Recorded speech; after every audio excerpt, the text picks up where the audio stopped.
थोड़ा ध्यान देना कथा की ओर। आज कथा का विराम दिवस है। आपको पहले भी कथाओं में कहा है, मेहमान जब जाते हैं तो घर के छोटे छोटे बच्चों को 100 रुपये 50 रुपये दे के जाते हैं, ठीक है। इसलिए निवेदन है, कथा का विराम दिवस है। आज भाटापारा से भोलेनाथ जी की कथा विराम होगी, पोथी जाएगी, तो हो सकता है कि मेरा भोले बाबा भी जाते जाते कुछ आपको देकर चले जाए। इसलिए बड़े ध्यान से सुनिए।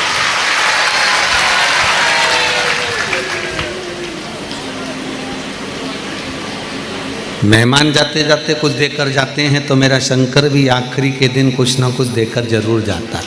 इसलिए आपने सुना होगा, चाहे भागवत हो, चाहे रामायण हो, चाहे शिव पुराण हो, चाहे गीता जी हो, बीच के दिनों में अगर नहीं गए तो आखिरी के दिन चले जाओ।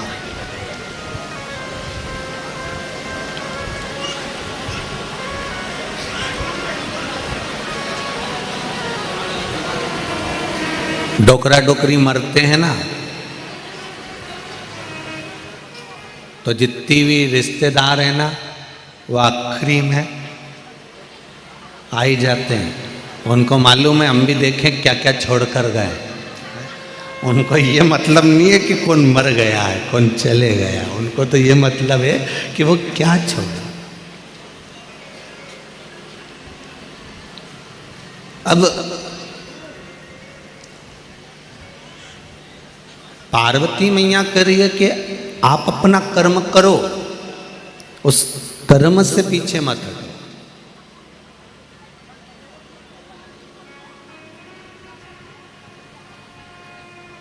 छोटे से छोटा काम भी है, बहुत छोटा काम है, तो भी हमें करना है।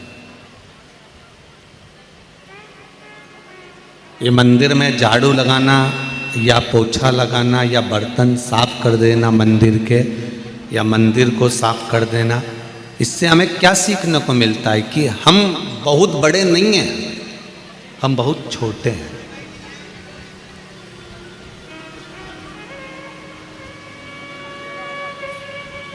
जितने छोटे बनकर जिंदगी को निकालोगे उतने सुखी रहोगे।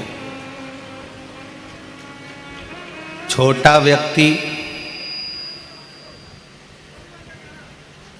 ना कोई पैसा यहाँ जमा करता है, ना वहाँ जमा करता है, ना उसका कोई टेंशन रहता है कि मुझको ये फॉर्म भरना है, कि मुझको ये जमा करना है, कि मुझे टैक्स जमा करना है, कि मुझे जीएसटी जमा करना है, कि मुझे पैसा शो करना है, कि मुझे दिखाना है। जब वो बढ़ता चला जाता है, कमाता बहुत है, पर उससे पूछा जाए कि तुमने इतनी सारी कमाई करी, किसके लिए करी है,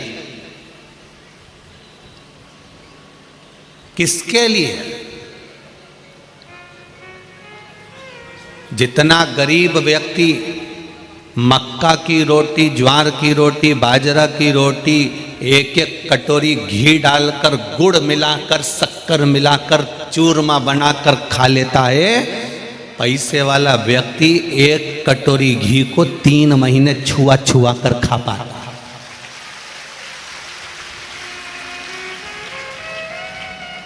गरीब व्यक्ति एक गिलास चाय भरकर, उसका सवेरे गुड मॉर्निंग ही ऐसा होता है, एक गिलास चाय और बेहतरीन 2 पराठे, वो भी घी में और मक्खन में तरबतर।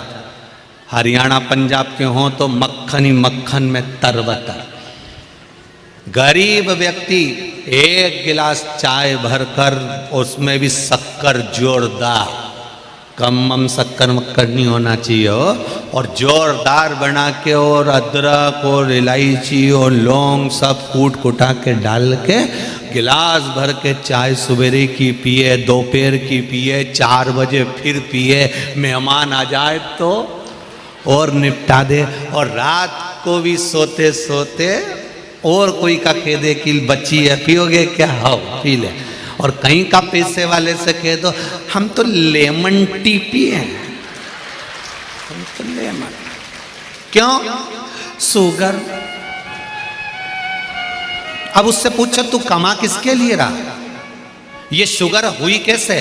केवल कमाने के चक्कर में। ये बीपी हुआ कैसे? केवल कमाने के चक्कर में। कमाने में दिन भर रात की नींद चली गई, दिन का चैन चले गया।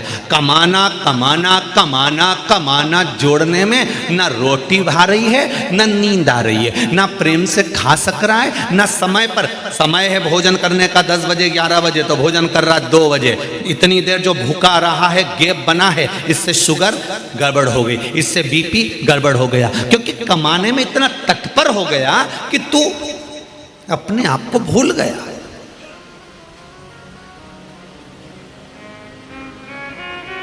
किसके लिए कमा रहे हो भाई?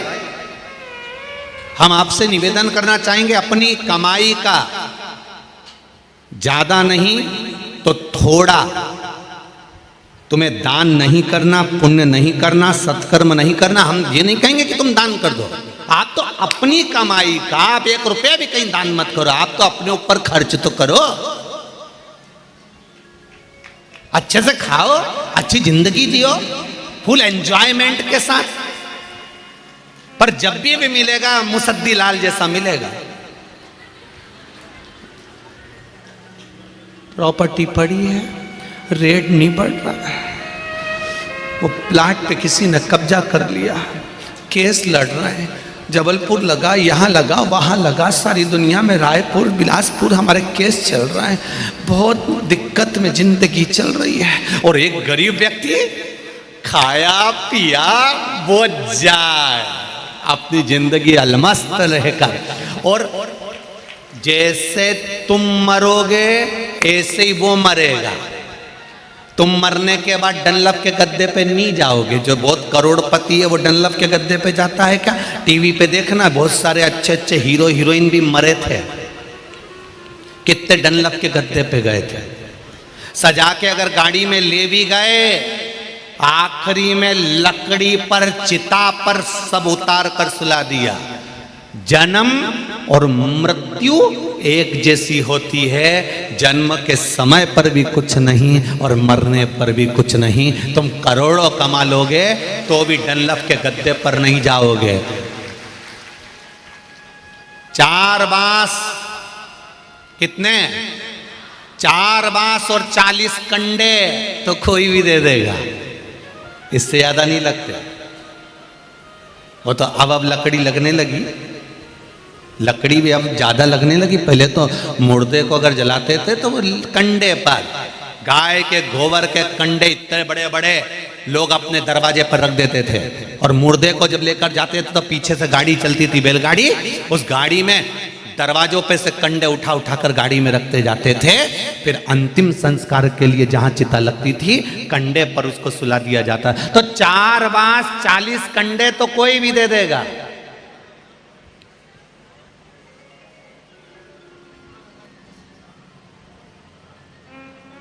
अभी कोरोना में मरे उनको कौन देने आया था? कौन सा रिश्तेदार गया था? कौन सा बेटा बेटी गए? कौन से कुटुंब वाले गए? कौन से रिश्तेदार गए?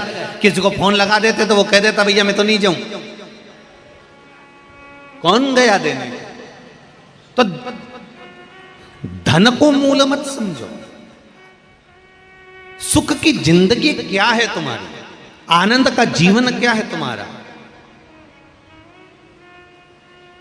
आज इतने लोग कथा में आए हो, लाखों लोग आप लोग शिव महापुराण की कथा को सुन रहे हो, टीवी पर सुन रहे हो, मोबाइल पर सुन रहे हो, और इस पंडाल में बैठकर कथा का तत्व ग्रहण कर रहे हो। मेरा इतना सा निवेदन है, आप सबको देखकर मुझे बड़ी खुशी होती है कि आप अपनी जिंदगी का सही एंजॉय कर रहे हो। आप अपनी जिंदगी का सही एंजॉय कर रहे हो। समय निकाला, भगवान के पास पहुंच गए। कथा छूटेगी, 7 दिन बाद अपने काम में वापस लग जाओगे। फिर कभी मौका मिल गया कथा सुन लेंगे, फ्री टाइम मिल गया मोबाइल पे सुन लेंगे, नहीं तो चैनल पर सुन लेंगे। दिन में समय नहीं मिला रात में सुन लेंगे। आप अपने जीवन का फुल एंजॉयमेंट कर रहे हो, आप अपने जीवन को सही जी रहे हो। मन करता है शंकर जी के मंदिर चले जाते हो, मन करता है लोटा उठा के शिव जी के मंदिर पहुंच जाते हो, मन करता है पशुपति व्रत कर लेते हो, मन करता है सोमवार के व्रत कर लेते हो, मन करता है संकट सोमवार के व्रत कर लेते हो। तुम्हारे दिल से तुम कर पा रहे हो, तुम्हारी चित्त वृत्ति से तुम कर पा रहे हो, तुम्हारे हृदय से तुम कर पा रहे हो।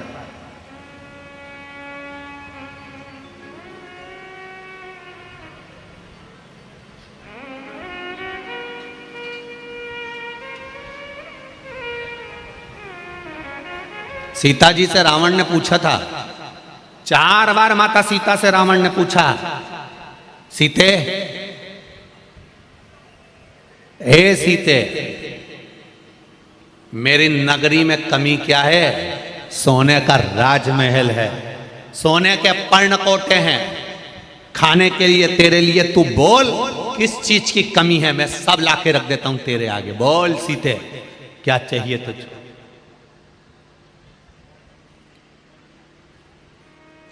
रावण ने कहा, सीता तुम बोलो तो ये पूरी प्रॉपर्टी तुम्हारे नाम कर दूं, तुम बोलो तो सारी जायदाद तुमको दे दूं, पर्णकोटे, सोने के कलश, सारा नगर, मंदोदरी को तेरी दासी बना दूंगा। सीता, सीता इस पूरी लंका में कमी क्या है?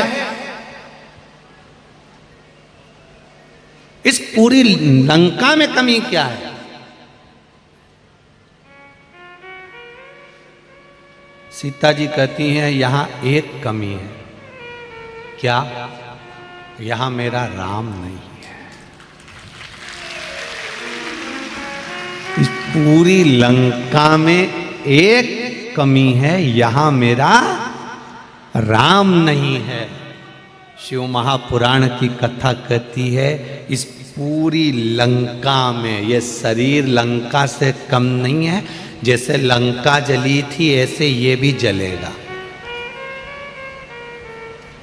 सीता जी कह रही है, इस पूरी लंका में एक कमी है कि राम नहीं है।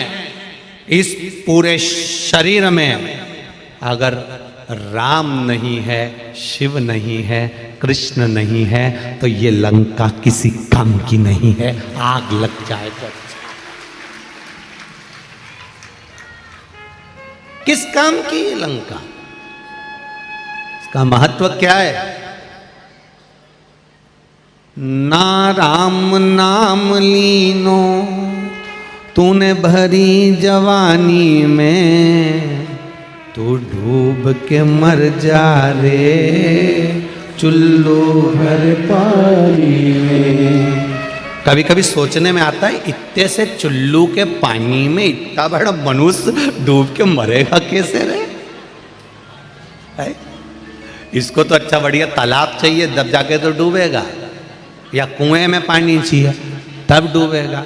पर कहावत लिखने वालों ने लिख दिया, तू डूब के मर जा रे चुल्लू भर पानी। अरे तू तो चुप रहे दीनानाथ, तुम गावरी जी जियो, जरा डूब के मर जा रे।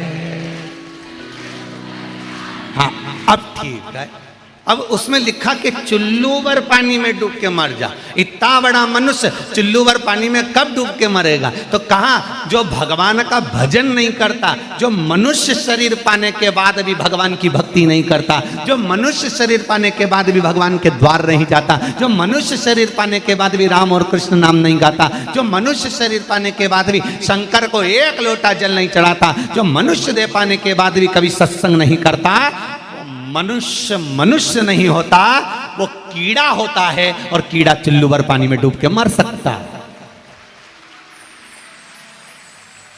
उसका अगला जन्म कीड़े का होता है। अच्छा, कीड़े भी वैरायटी के होते हैं, ऐसा नहीं है कि कीड़ों में भी क्वालिटी नहीं होती, होती है। कुत्ता मर गया, उसके पास बदबू आ रही है, तुम लोग मुंह पे कपड़ा बांध के जाना और एक डंडी से हिला के देखना, वहां छोटे छोटे कीड़े पड़े होंगे। ये कौन से कीड़े हैं?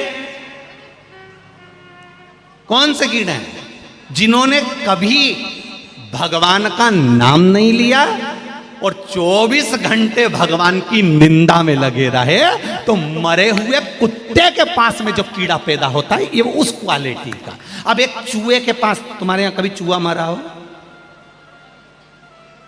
मरा ना, और सड़ गया और बहुत भयंकर हाल हो गए, और उसके पास में एक सफेद कलर की इल्ली हो जाती है।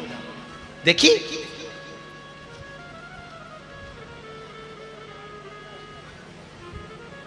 हमारा पुराना घर था, उस घर में टीन का मकान था, 3 कमरे। कभी आप सीहोर आना, हम दिखाएंगे आप, कभी भी है उसे। 3 कमरे, उस 3 कमरे में छोटा छोटा कमरा, अब उस कमरे में बहुत सारा सामान पड़ रहा है। अब मिट्टी का मकान, मिट्टी का घर, तो ऊंद रहा तो बहुत चूहा। अब कहीं मरीज जाए, मर गया तो बदबू भी घनी आए, और उसी समय मेहमान आ जाए तो बड़े दिक्कत दुख होता है। एक तो मेहमान नहीं आते थे उस समय पर, और आ गए तो बड़ी से सोच में पड़ जाए। तो हमारी अम्मा हमसे कहती, चूहा ढूंढो ढूंढो।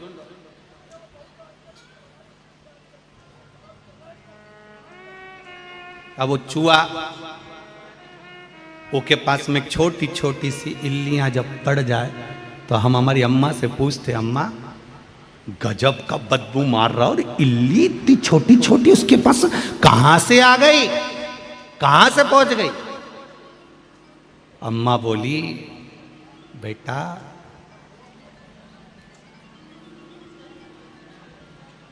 किसी का पैसा कोई ले लेता है ना और चुकाता नहीं है, जब वो मर जाता है ना चूहा, पैसा खा के मर गया, तब जिसका भी पैसा रहता है ना वो ऐसा इल्ली बन के उसको नोच नोच के खाता है, उसको निकाल निकाल कर खाता है।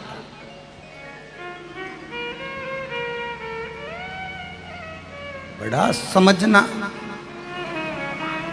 भगवान से कहना, भगवान कृपा करना,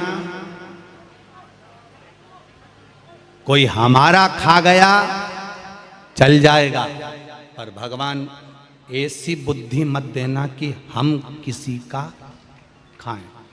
हमको धन देना, ऐसा देना कोई खा गया चल जाएगा, पर ऐसी बुद्धि मत देना कि मुझे इसका खाकर मरना है, मुझे इसका खाकर जाना है।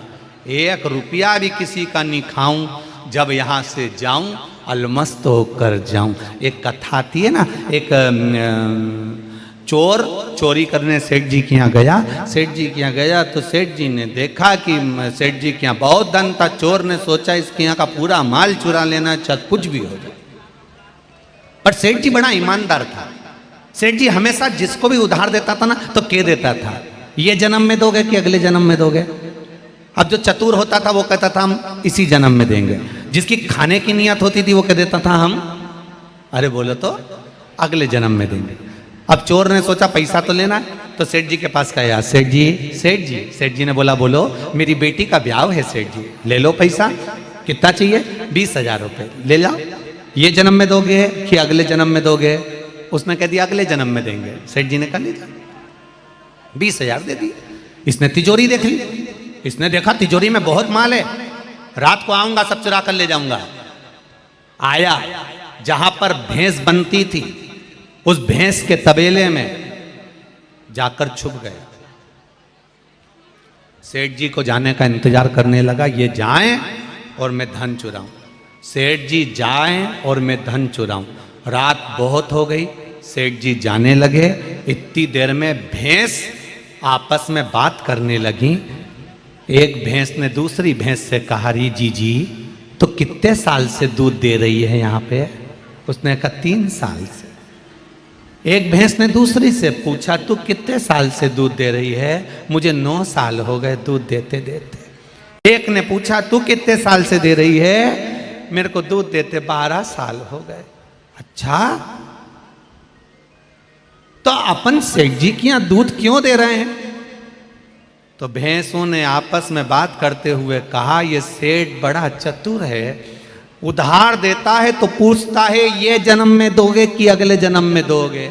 जो इस जन्म में देकर नहीं गया वो अगले जन्म में हमारी जैसी भैंस बन जाता है और निचोड़ निचोड़ के देना पड़ता है, निचोड़ निचोड़।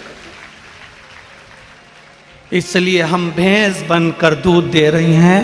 जीजियों तुमसे भी निवेदन है री, और जितने भाई कथा सुन रहे हैं, भगवान से कहना हमको इतना झोली भर कर देना कि लोग हमारा खा भी लें तो हमें चिंता नहीं रहे, पर हम किसी का नहीं खाए, नहीं तो अगला जन्म भैंस का लेके निचोड़ निचोड़ के देना पड़े।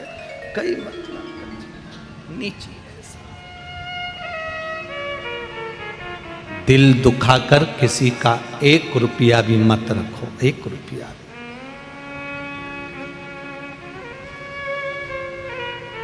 सुखी नहीं हो सकते, आनंद की लहर नहीं आ सकती, खुश नहीं हो सकते। जितनी मस्ती की जिंदगी आज जी रहे हो ना, ऐसी जिंदगी नहीं जी सकते। बहुत प्रसन्नता का जीवन है अपना।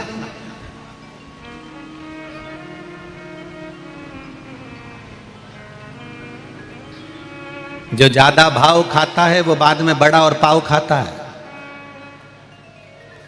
इसलिए ना भाव खाओ, नहीं तो बाद में बड़ा और पाव खाओ। क्या मतलब?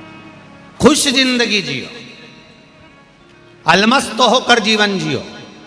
श्रावण के महीने का चौथा सोमवार की कथा है, आज विराम की कथा है।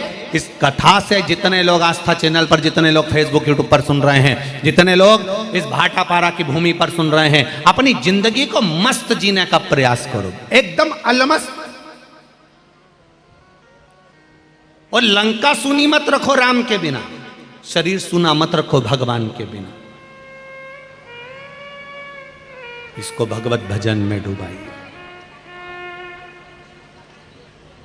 इसको स्मरण में डुबाइए।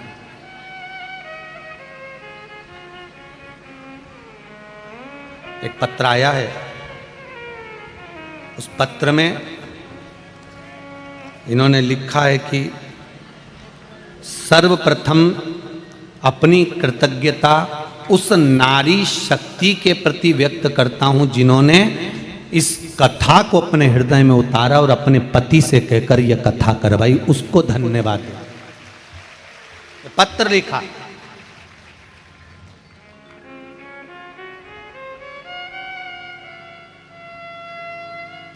एलईडी बंद पड़ी है, एलईडी चालू करिए। कृतज्ञता। हमने कल भी कहा था, परसों भी कहा था कि बहुत बहुत साधु बात है शर्मा परिवार की बहुओं को, जिनके मन में इतना सुंदर भाव आया और उन्होंने इस कथा को अपने जीवन में आनंद के लिए करवाया।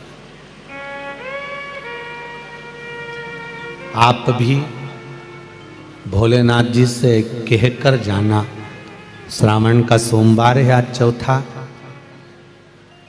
भगवान से प्रार्थना कर कर जाना, बाबा खुशियों से ऐसी झोली भर देना, ऐसी संपदा देना, ऐसा धन देना कि जिंदगी में एक बार हम भी शिव महापुराण की कथा जरूर करवाएं, ऐसी कृपा कर देना। भगवान से कहकर जाना।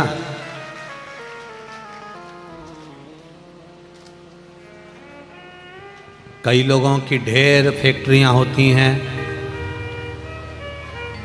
कहने वाले कहते हैं इनकी 4 फैक्ट्री, इनकी 10 फैक्ट्री हैं, इनकी 25 फैक्ट्री हैं, इनकी 4 मील चल रही हैं, इनके पास में इतनी एकड़ जमीन है, इनके पास में इतनी बड़ी जमीन जायदाद है, इनके पास में ये काम है, ये व्यापार है, ये व्यवसाय है, इतना वैभव है, इतना धन है।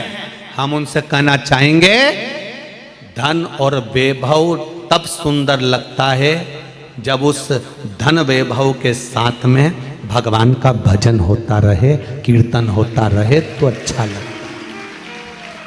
इतना वैभव तो एक वैश्या भी जोड़ लेती है, उसके पास में कौन सा कमी रहती है धन की?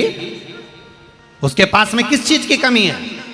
वो चुटकी बजाए तो उसके जितने भी चाहने वाले हैं, दौड़ कर आकर बोल दे कि इसको मार दो तो उसको मार दे, वो चुटकी बजाए, अटैचियां भर भर कर लोग धन लेकर जाए। वेश्या के पास में किस चीज की कमी है, वो अपनी सुंदरता का जलवा फैलाए तो धन एकत्रित हो जाए। तो तुम्हारी फैक्ट्री, तुम्हारी जायदाद, तुम्हारी संपदा, तुम्हारी दौलत, तुम्हारी जमीन जायदाद, तुम्हारी फैक्ट्रियां शोभावान जब तक नहीं है, जब तक कि उसमें भजन नहीं है। उसकी शोभा तब होगी जब आप अपनी जिंदगी का कुछ समय परमात्मा को देना प्रारंभ करोगे, एक लोटा जल चढ़ाना प्रारंभ करोगे, भगवत भजन चालू करोगे। एलईडी चालू करिए, पीछे की एलईडी चालू नहीं है, हो रही है। शंकर कृपा करो, शिव तत्व की ओर चलिए, थोड़ा भजन की ओर चलिए, थोड़ा कीर्तन की ओर चलिए, थोड़ा मंत्र जाप की ओर चलिए। कुछ नहीं बनता तो अपने हृदय से या तो पंचाक्षर नमः शिवाय, षडाक्षर ओम नमः शिवाय, या फिर श्री शिवाय नमस्तुभ्यम मंत्र का जाप दिल से स्मरण करो, उसको दिल से रिझाओ, दिल से पूछो, उसको देगा। अपने जीवन को खुश होकर जियो। तारकासुर को मारना है, उसका कर्म उसने करा है, अपना कर्म अपने को करना है। मां शंकर भगवान उसके हृदय में बैठे हैं, हम उसको मारेंगे तो श्रेष्ठ होगा। माता पार्वती जी ने कहा, संसार में जितने मनुष्य जन्म लेते हैं, संसार में जो जन्म लेता है, मृत्यु लोक में जिसका जन्म हुआ है, माता के गर्भ से जो पैदा हुआ है, उसके साथ शंकर भगवान जन्म के समय से लेकर मृत्यु के समय तक हर पल, हर घड़ी, हर क्षण रहते हैं। केवल भजन के माध्यम से हम उसको प्रकट कर लेते हैं। भजन के माध्यम से हम उसको प्रकट कर लेते हैं, भजन के माध्यम से हम उसको सामने ले आते हैं।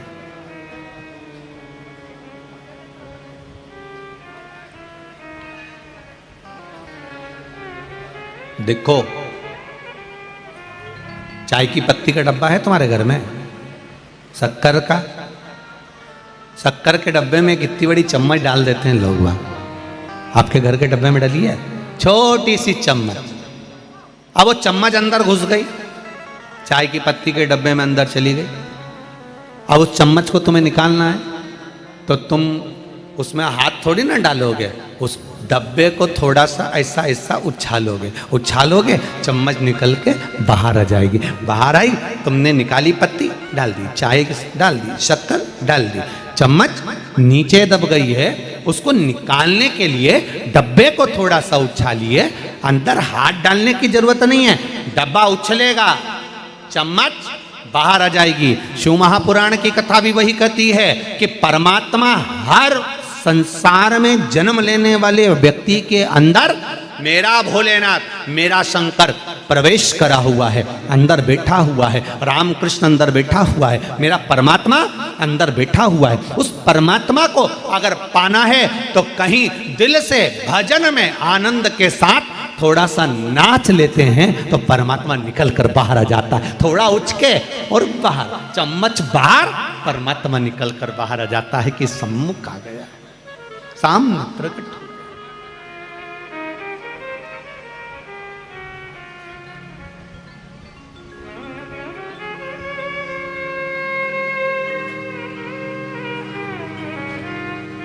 बड़ी मुश्किल से वो हमको प्राप्त होता है।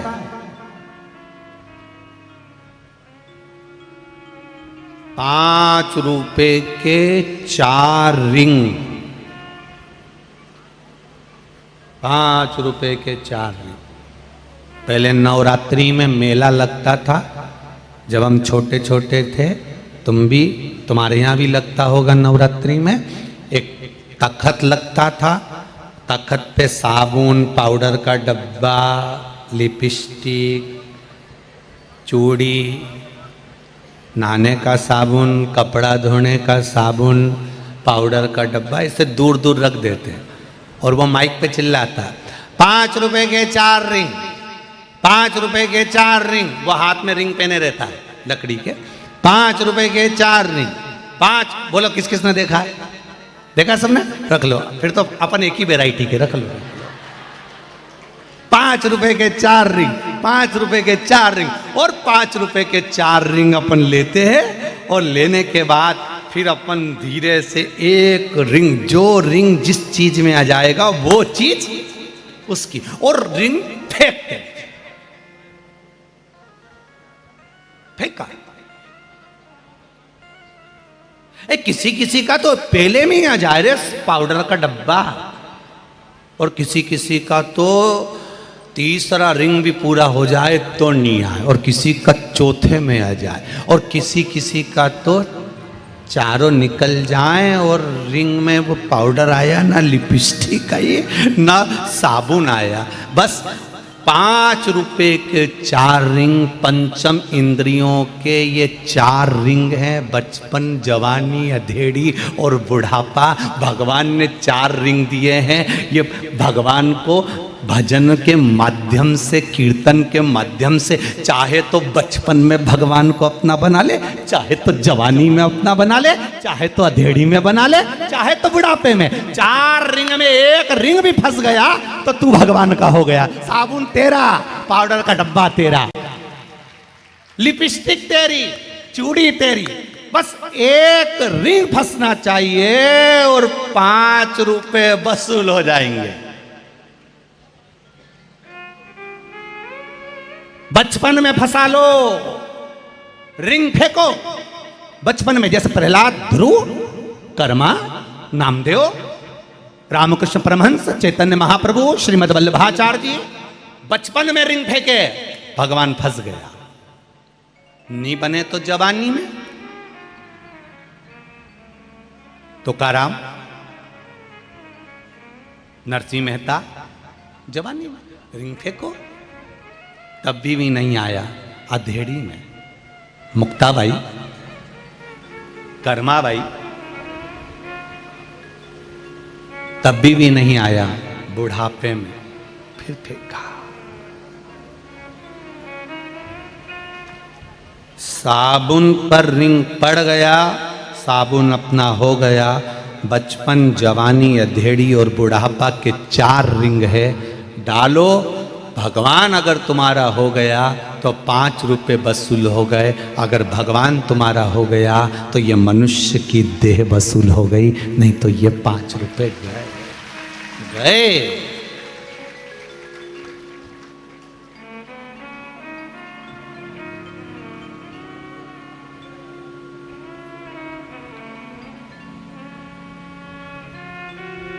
वो तो कहीं कहीं का रिंग वाले से भिड़ लेता है। एक काका 5 की जगह 6 दे देना, 4 की जगह 1 और दे देना, 5। काका 1 और दे देना। काका से अगर पहचान हो गई तो उसने 1 जन्म फिर दे दिया। अब की बार 1 रिंग है तेरे पास में, कम उम्र है, समय कम है। ये कोरोना महामारी जो आई थी ना, ये 1 रिंग वालों की आई थी। उनने कह दिया था पहले ही, समय कम है, मैं कभी भी उठा सकता हूं, तो रिंग फेंक ले। कोरोना महामारी में उम्र नहीं देखी। कई कई तो 80-80, 90 साल के, जिनको बीपी, शुगर सब है, ब्लड प्रेशर सब है, वो नहीं मरे। और जिनको कुछ नहीं था, अच्छे चकाचक बढ़िया, ना शुगर ना बीपी ना कभी फेफड़े कमजोर, खूब कमा रिया था, खूब अलमस्त जिंदगी जी रहा था। कोरोना आया, 25 साल, 28 साल, 30 साल, 40 साल, 42 साल, 45 साल, निपट गया। अब वो चिंता में पड़े। हमारे पति की पत्रिका दिखाई थी गुरुजी हमने, तो महाराज जी तो बोले थे बहुत लंबी उम्र है। गुरुजी लगता ही नहीं था ये तो चले जाएंगे, तो हम कैसे समझाएं। 5वां रिंग मांग कर लाया था तो भी नहीं डाल पाया, इसलिए निपट गया। उस रिंग को डाल लो, अभी भी मौका। जो मांग कर लेकर आए हो, मनुष्य के देह को, मानव के शरीर को 1 रिंग और मिला है। प्रभु काका जी 1 मौका और, वंस मोर, वंस मोर। काका जी बोले 4 दे दिए तो थे, 5 रुपए में 4 ही मिलते हैं। नहीं काका जी प्लीज एक मौका तो दो, बस एक बार। अपन भी उस परमात्मा के आगे जाके गिड़गिड़ाए। 84 लाख योनियां दे दी तूने, झिंगुर बना दिया, जुआ बना दिया, जो बना वो बना, मछली बना दिया, कबर बिज्जू बना दिया, सब कुछ बनाया। भगवान एक मौका दे दे, बस एक रिंग और दे दे, एक बार मनुष्य की दे दे। अब की बार तो लोटा भर के जल चढ़ाऊंगा, चाहे कुछ भी हो जाए, मैं रिंग फेंकूंगा और तू मेरा हो जाएगा। भगवान बोले नी दुआ चाहे कुछ भी हो जाए। तब ऊपर गिड़गिड़ाया। तब भगवान ने, पार्वती जी बोली दे दो ना, पार्वती जी ने कहा दे दो। शंकर भगवान ने कहा एक मौका दे देता हूँ, परंतु इतनी लंबी आयु नहीं दे सकता। इतने में पार्वती जी बोली अगर इसने रिंग फेंक कर आपको अपना बना लिया तो भगवान बोले मार्कंडे की उम्र भी 14 साल की, 10 साल की थी, 5-7 साल की थी। मार्कंडे ने रिंग फेंका, मरा नहीं। जब मार्कंडे ने रिंग फेंक कर मुझे बना लिया तो वो नहीं मरा। अगर ये मौका है, इसने भगवान का भजन कर लिया, नहीं मरने दूंगा चाहे कोरोना आ जाए। और देखो इतने बैठे हो, कोरोना तुम्हारे मोहल्ले तक आ गया, कॉलोनी तक आ गया, पास में आ गया, मोहल्ले तक पहुंच गया, परिवार में आ गया, रिश्तेदारों में आ गया, थोड़ा तो तुम पर भी आ गया, तो भी तुम्हारा बाल बांका हुआ क्योंकि रिंग फेंका था और उसमें तुमने परमात्मा को अपना लिया था। श्री शिवाय नमस्ते। शिव को अपना बना।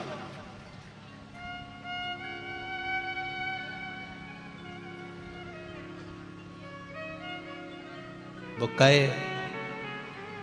अब तो मिला है फिर ना मिलेगा, कभी नहीं कभी नहीं। मानव दे अनमोल रे, माटी में ना रोए। अब तो मिला है फिर न मिलेगा, कभी नहीं कभी नहीं रे। ये मिल गया, फिर मिला ना मिला।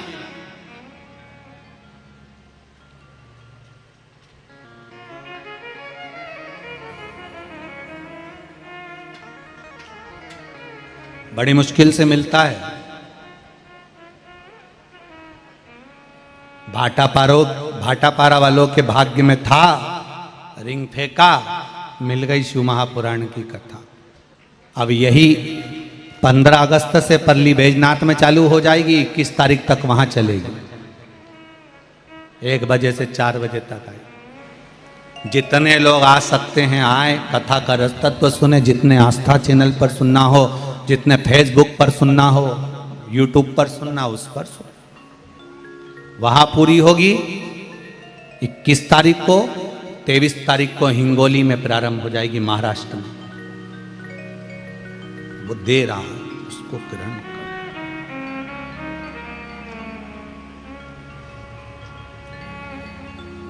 कल एक व्यक्ति ने प्रश्न किया था, गुरुजी आपकी कथा टीवी पर रोज आती है, 8-8 दिन, 15-15 दिन छोड़कर, 4-4, 6-6 दिन छोड़कर आ जाती है, उसका कारण क्या है? हमने कहा हमको सीहोर जाना है, एक ट्रेन छूट गई, दूसरी ट्रेन का इंतजार कर रहे हैं। दूसरी ट्रेन छूट जाए तो तीसरी का इंतजार करना, तीसरी छूट जाए तो चौथी का इंतजार करना, चौथी छूट जाए तो 5वीं का इंतजार करना। किसी ट्रेन में बैठकर सीहोर पहुंच जाएंगे। उसी तरह एक कथा में मन नहीं लग पाया, ट्रेन छूट गई, दूसरी कथा आ रही है उसमें बैठ जाओ। दूसरी में नहीं बैठ पाए, तीसरी में बैठ जाओ, तीसरी में नहीं बैठ पाए, चौथी में बैठ जाओ। बैठोगे, चित्त लगाओगे, दिल परमात्मा से लगाओगे तो मंजिल तक पहुंच जाओगे, ये निश्चित है। उसके पास पहुंचने का साधन एक ही है, सत्संग, भजन, कीर्तन, स्मरण, मंत्र जाप।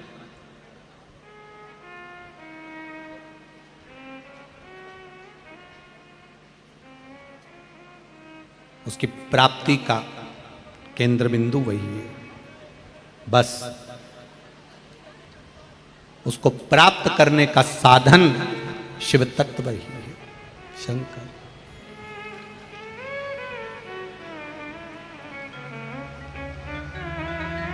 हे शंभु, हे शंकर, हे दयालु, हे उदार। महाराज कैसे भी रखो, अपने चरणों में मुझे रख लो। मुझे डमरू बना लो भोलेनाथ, मान लो बात मेरी। हे शंभो, आपके पास रहूं चाहे कैसे भी रहूं, आप जैसे रखना हो वैसे रखो।